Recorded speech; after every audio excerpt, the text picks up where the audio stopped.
je vous rappelle que vous êtes en direct sur AUB, la toute première nouvelle radio-télévision des États-Unis d'Afrique. Et bien ce soir, nous sommes en direct d'abord au plein cœur de Harlem, à New York City, au plein cœur de Harlem, dans un restaurant qui s'appelle African Can Restaurant.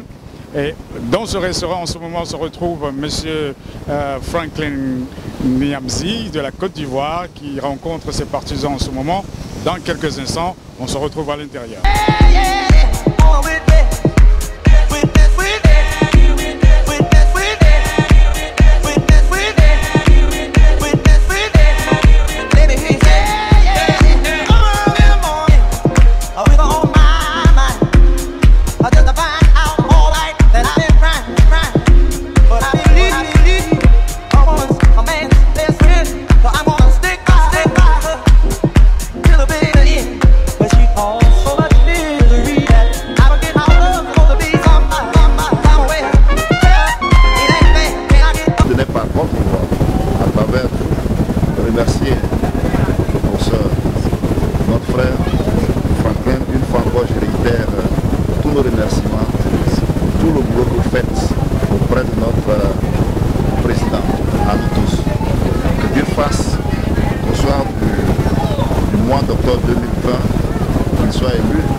Même de la ville.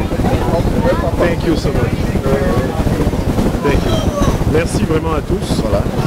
Hervé, nous sommes très heureux de l'accueil que nos frères et sœurs et mères nous ont réservé ici. Et nous savons que nous serons appelés à revenir dans un cadre à chaque fois, bien sûr, bien pensé, plus large quand il le faut, mais dans la confiance qui nous lie.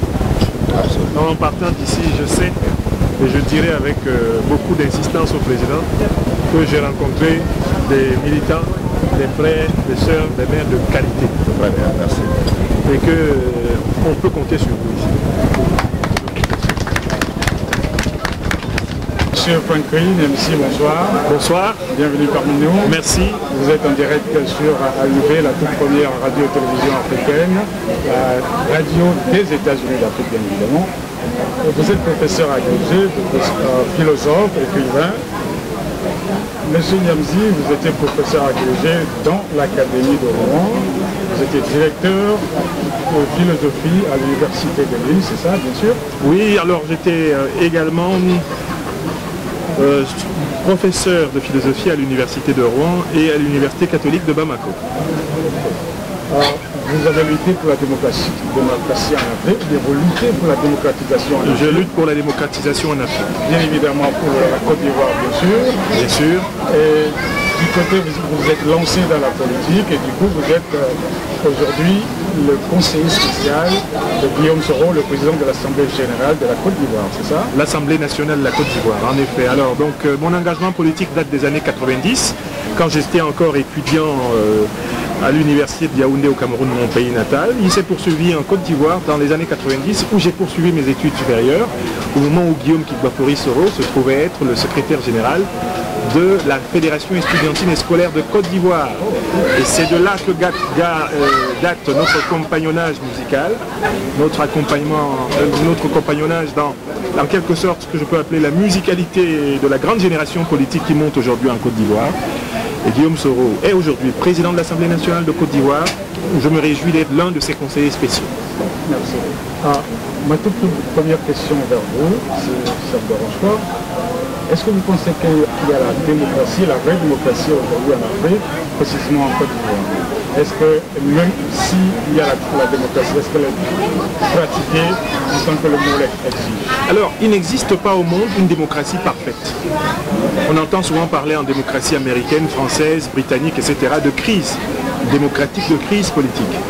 Mais cela ne doit pas nous dispenser en tant qu'Africains de reconnaître que les systèmes démocratiques en Afrique sont très fragiles. Parce que les États africains sont issus d'un processus très violent, le processus colonial. Ce processus a laissé à la tête des États africains bien souvent des partis et des hommes politiques qui n'ont pas l'habitude de la liberté. Et il ne suffit donc pas d'avoir des constitutions démocratiques, des institutions apparemment démocratiques républicaines. Pour avoir une démocratie, il faut qu'il y ait des contre-pouvoirs, il faut que la justice soit vécue et partagée par tous. On peut donc dire que l'Afrique, globalement, a déjà quelques démocraties, quelques expériences démocratiques satisfaisantes, mais pour l'essentiel, la démocratie ne s'est pas encore enracinée en Afrique. C'est pour ça que vous votez exactement, c'est ça? D'où notre engagement à aller plus loin dans l'enracinement de la démocratie et de l'état de droit en Afrique, en Côte d'Ivoire, au Cameroun, dans tous les pays où justement les libertés fondamentales reculent.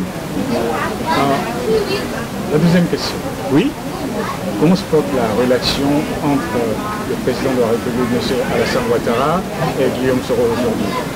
Cette relation a toujours été une relation stable. C'est une relation faite de loyauté, de fidélité. C'est une relation faite d'un engagement commun à œuvrer pour la renaissance d'une Côte d'Ivoire agréable, conviviale et inclusive. Cela étant dit, je me dois de reconnaître qu'un certain nombre d'entourages politiques ont voulu pourrir ces dernières années la relation entre le président de la République de Côte d'Ivoire, Alassane Ouattara, et le président de l'Assemblée nationale, Guillaume Soro. Nous pensons que ces deux hommes d'État ne se laisseront à aucun moment distraire par ceux qui veulent profiter de ces failles pour déstabiliser à nouveau l'expérience et la tentative démocratique ivoirienne qui sont en marche. On parle aujourd'hui de RHDP en Côte d'Ivoire, parti unifié. En quoi cela consiste exactement? Est-ce que vous pensez que c'est une bonne chose? Parce que pour certaines personnes, c'est une confusion déjà. Oui.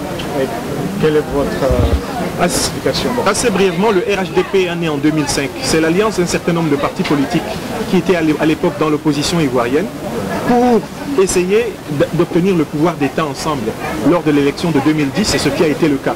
Au premier tour, chacun des membres de cette alliance a présenté un candidat séparément. Et au deuxième tour, tous ces partis qui avaient signé l'alliance de 2005 se sont rassemblés derrière le candidat qui avait eu le meilleur score au premier tour. Donc c'est une alliance politique et ça c'est un phénomène normal en démocratie. Ça ne veut pas dire que la Côte d'Ivoire sera gouvernée ou doit être gouvernée par un parti unique parce que c'est une démocratie pluraliste, l'opposition a ses droits, l'alternance politique est possible, l'alternance démocratique doit être possible. Par contre, ce qu'il faut dire, c'est que ces derniers temps, cette alliance, le RHDP, connaît quelques difficultés parce qu'il y a une crise de confiance, notamment entre ces deux grands partis, le RDR et le PDCI-RDA. Voilà. Notre souhait, et notamment tel qu'il a été exprimé par Guillaume Kigbafori Soro, c'est de voir la majorité actuellement au pouvoir en Côte d'Ivoire bénéficier de trois principes très simples, à savoir l'inclusion, le dialogue et la patience dans la construction d'un parti unifié de la majorité politique de Côte d'Ivoire qui pourrait continuer d'accentuer la stabilité de ce pays lors des prochaines élections municipales, présidentielles et législatives.